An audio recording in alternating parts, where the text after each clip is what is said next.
de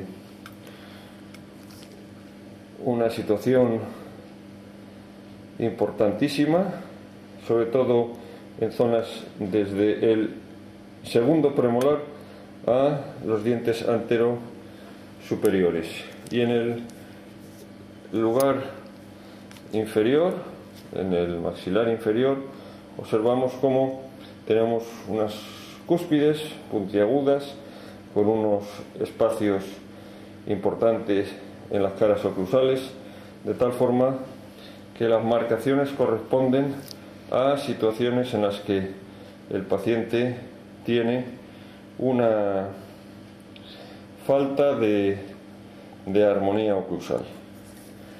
Esto nos permite planificar la rehabilitación del paciente. Cierre.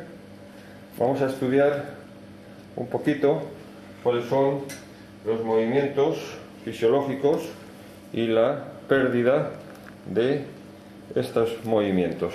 Cerramos suave, marcamos suave, ta, ta, ta, ta. ¿Dónde junta usted antes? ¿En el lado derecho o en el lado izquierdo? Derecho. En el lado derecho. El paciente confirma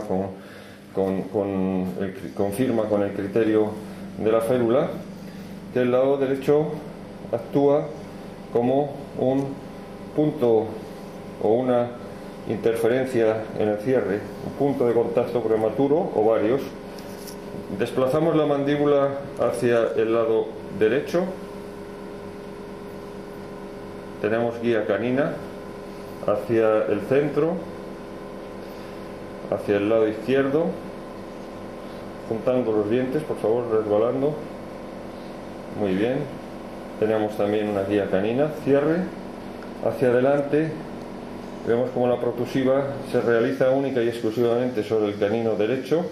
Dejamos flojo, desplazamos de nuevo el lado derecho, suave, quieto ahí. Vemos como el paciente sí tiene guía canina, con una lesión importante en el cuello, otra lesión importante, lesiones de abfracción por carga inusual en la superficie de unión entre cemento y esmalte. Cierre, deslizamos hacia el otro lado, seguimos, también vemos una ligera lesión de abfracción, cierre, y vamos hacia cierre, y vamos hacia adelante.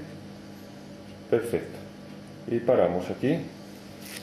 Esto significa que nosotros ahora dejamos flojo, dale a 40 pulsos, dejamos flojito. Con una determinada dimensión vertical podemos planificar la rehabilitación que necesita este paciente. El paciente tiene una pérdida importante de dimensión vertical, y esta pérdida importante de dimensión vertical hay que corregirla. Esta corrección supone normalizar la función, la armonía que tiene que tener el paciente en esta situación. Para ello vamos a tomar un registro, aunque tenemos el registro de la férula, queremos confirmar que el registro de la férula coincide con el registro que nosotros vamos a tomar con un material que es un material de fraguado lento y que nos va a permitir el trabajar tranquilamente sobre este maxilar superior e inferior para obtener un registro correcto. Vamos a planificar un poquito el